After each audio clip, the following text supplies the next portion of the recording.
that studies the tribes, specifically the tribes in Nigeria.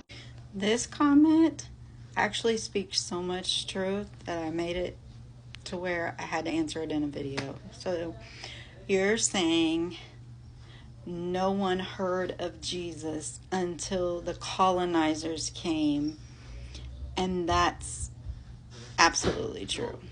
So let me give you a little bit of backstory. So when the colonizers came to West Africa to capture the actual Hebrews that they knew were Hebrews, they introduced them to JC, Jesus Christ. They didn't know about Jesus before. He's absolutely right. See, this part of the truth he knows, but there's more to it. So let me explain. So you're right. No one heard of Jesus until the colonizers came. And that's because Jesus was used as a weapon. It was a weapon of control. It was a weapon of manipulation. And did you know that Jesus was actually the name of a slave ship? It's true. You can Google it and look it up for yourself.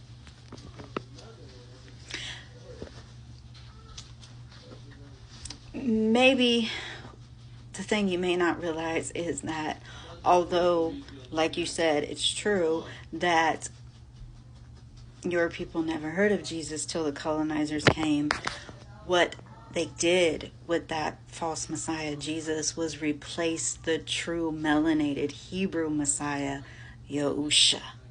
See, that Messiah is real, and he is who your people were foretold of, that was to come through the Most High Yahuwah.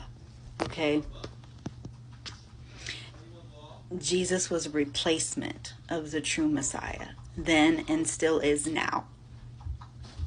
It's not a transliteration or a translation of his name. No, it's a complete substitution, and that's the truth. So, what the colonizers did when they oppressed the actual true Hebrews and forced them into becoming slaves was alter and manipulate the scriptures, which belonged to the Hebrews, their ancestors, because they were the ones given the covenant with the Most High. So they took your own book that belonged to your people and removed parts of it they didn't want you to know. For instance, verses like, slave, obey your masters, they left in place because they really wanted you guys to believe that verse and fear not doing what it said. But verses like in Exodus 21:16, when it says, he who kidnaps a man, who sells him, and is found in his hand shall certainly be put to death. Oh yeah, that verse they removed. They actually removed so much of the true scriptures in the Holy Bible that there was a Bible literally named the Slave Bible.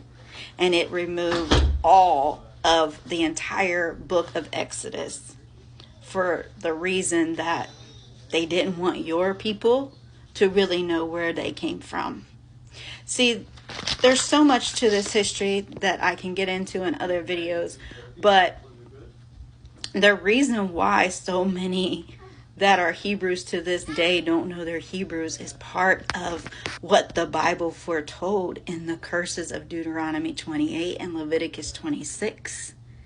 Because they broke covenant with the Most High Yahuwah, he allowed them to go into slavery. He allowed the oppressors to do what they did. He allowed these things to take place in his sovereignty, because he knew in the latter days, in the days we're in now, as it states in 2 BARUK 2 and 30 through 35, that in the land of your captivity, you would begin to remember yourself.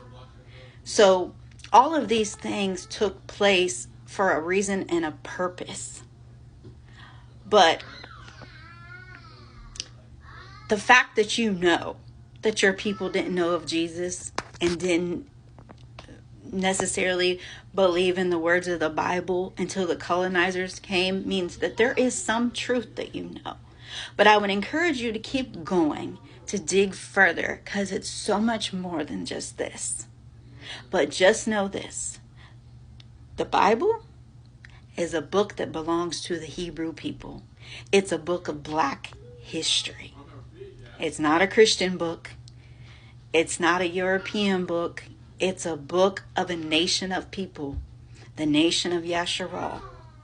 And if you're in the Ijal and the Igbo tribe, those tribes in Nigeria, those tribes descend from the ancestors of these people I'm speaking of. I know it may be hard to believe because so much has been hidden and removed and kept from you, but the Most High Yahuwah brought me before you today because he wants you to know the truth. And I pray that this opens somebody's eyes today. Shalom.